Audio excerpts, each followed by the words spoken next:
देखो भाई, बहुत लोगों का कहना है कि भाई हमारे यहाँ कोई दूसरी बुक चल रही है, सबके यहाँ एनसीईआरटी की बुक तो नहीं चल रही है।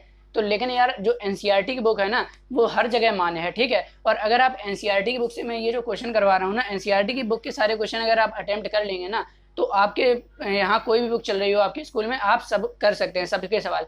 लेकिन अगर फिर भी कोई दिक्कत होती है, कोई ऐसा सवाल है जो आपको फंसता है, तो यार जो कमेंट बॉक्स है ना वीडियो के नीचे, वो आप ही लोगों के लिए खुला रखा है। आप कमेंट बॉक्स में अपना क्वेश्चन लिख सकते हैं, पूछ सकते हैं कि भैया ये जो क्वेश्चन है इसको कैसे सॉल्यूशन इसका होगा, तो उसके ऊपर हम अलग से सेपरेट वीडियो बना देंगे, कोई दिक्कत नहीं है, ठीक है। अगर आप कोई क्वेश्चन में अटकते हैं तो आप उसको कमेंट बॉक्स में कमेंट करके पूछ सकते हैं। चलिए अब आगे बढ़ते हैं। देखिए क्वेश्चन 1 हम आपको इससे पहले करवा चुके हैं, और ट्रिग्नोमेट्रिक टेबल और ट्रिग्नोमेट्रिक रेशियोज जो हैं वो भी करवा चुके हैं। अगर आपको सारे वीडियोस देखने हैं तो नीचे डिस्क्रिप्शन बॉक्स में ट्रिग्नोमेट्री प्लेलिस्ट की लिंक दी गई है, या चैनल पर आप ट्रिग्नोमेट्री की प्लेलिस्ट पर जाके देख सकते हैं। चलिए क्वेश्चन 2 है, आकृति 8.13 में tan p minus cot r का मान ज्ञात करना है।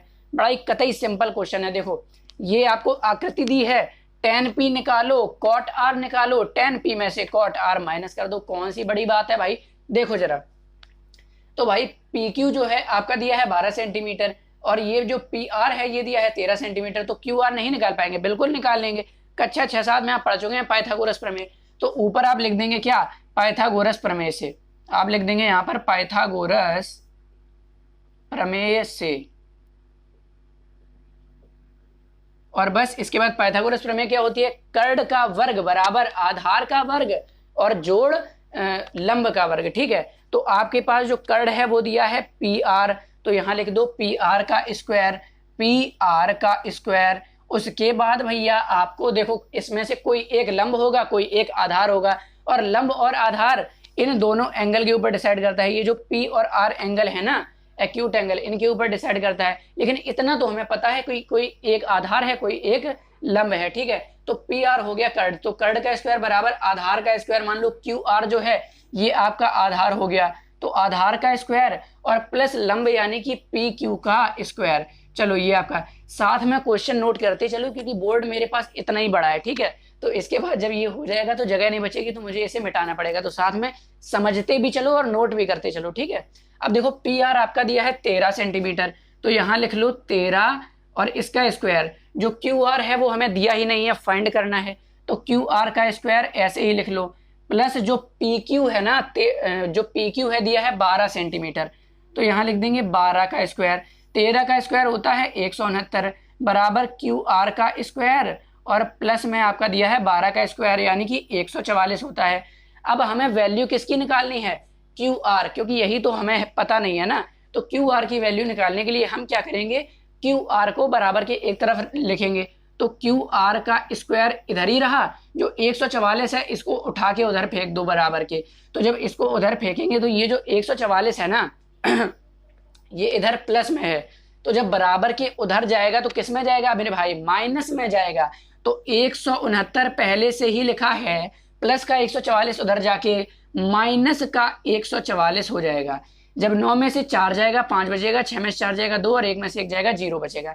तो 25 बराबर QR का स्क्वायर आ गया, QR का स्क्वायर। और अगर मैंने आपको पिछले वीडियो में ही बताया था कि अगर यहाँ से स्क्वायर हटाएंगे तो ये स्क्वायर बॉर्डर पार अगर हम फेंकेंगे तो वो किस में बन जाता है, वो बन जाता है स्क्वायर रूट में। और अगर स्क्वायर रूट को बॉर्डर के उधर पार फेंकेंगे तो किस में बनेगा, स्क्वायर में, उल्टा होता है, ठीक है। तो QR की आपकी वैल्यू क्या आ जाएगी, 5 सेंटीमीटर बराबर क्या, 25 को अगर सॉल्व करोगे अंडर रूट 25 को तो 5 आएगा, और ये QR आ गया, यानी कि जो QR है वो आपका 5 सेंटीमीटर आ चुका है मेरे भाई। जो QR दिया है आपका, ये आपका 5 सेंटीमीटर आ चुका है। बताइए इतने में कोई दिक्कत है, कोई दिक्कत नहीं होनी चाहिए, ठीक है। तो आप इतना नोट कर लीजिए स्क्रीनशॉट लेके, या ऐसे ही आप वीडियो पॉज करके ये नोट कर सकते हैं, ठीक है। तो अब इसके बाद हम क्या करेंगे, tan p निकालेंगे, cot r निकालेंगे, इनका अंतर निकाल देंगे, आपका आंसर आ जाएगा। तो मेरे भाई QR आपका आ गया है 5 सेंटीमीटर। इसके बाद हम क्या करें, tan p निकालना है, तो यहाँ लिख दो मेरे भाई tan p, लिख दिया tan p, यानी कि अब tan क्या होता है, तो तुरंत याद आ जाना चाहिए आपको, क्या जो ट्रिक बताई है, लाल बटे कक्का, कहीं साइड में लिख लिया करो, ठीक है। लाल बटे कक्का, पहले वाला साइन फिर कॉस फिर tan, यानी कि L बटे A, यानी कि लंब बटे आधार क्या होगा आपका, tan p होगा, क्या होगा, लंब बटे आधार, लंब बटे आधार। तो लंब क्या होता है और आधार क्या होता है, वो एंगल पी के ऊपर डिसाइड करता है। हर वीडियो में मैं आपको यही बता रहा हूँ।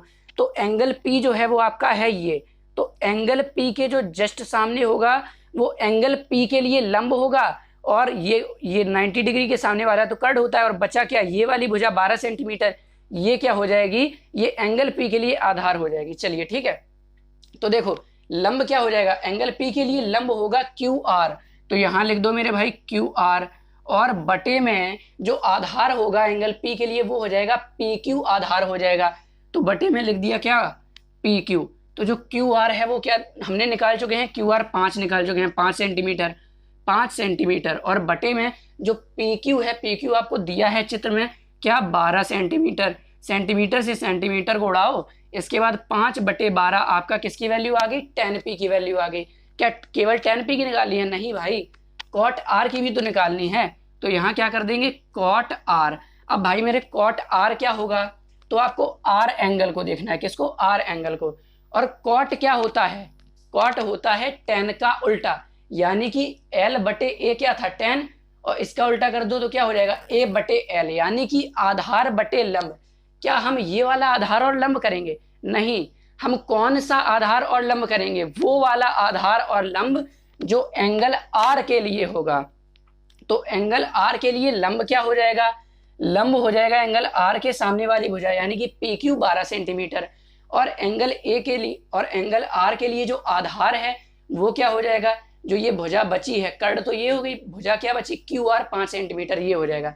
तो आधार क्या हो गया, क्यू आर, यहाँ लिख लो मेरे भाई क्यू आर, और इसके बाद जो लंब है वो क्या हो जाएगा, लंब हो जाएगा पी क्यू, तो यहाँ लिख लेंगे हम क्या, पी क्यू। चलो इसके बाद क्यों, क्योंकि एंगल आर के लिए जो आधार होगा वो क्या होगा, क्यू आर होगा, और जो लंब होगा वो क्या होगा, लंब होगा इसके सामने वाली भुजा, यानी कि पी क्यू।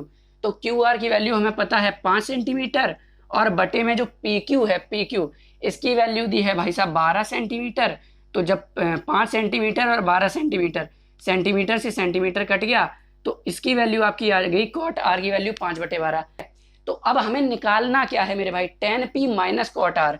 क्या निकालना है, tan p माइनस का कॉट आर बराबर tan p कितना है, 5/12, और माइनस कॉट आर कितना है, 5/12। 5/12 में से 5/12 घटाएंगे तो कितना आ जाएगा, 0 आ जाएगा, और यही क्या हो जाएगा, इस क्वेश्चन का आंसर हो जाएगा। तो चाहे तो आप इसका स्क्रीनशॉट ले सकते हैं। देखिए दोस्तों, इस सवाल ये वाले वीडियो में मैंने आपको एक्सरसाइज 8.1 का दूसरा सवाल बता दिया है।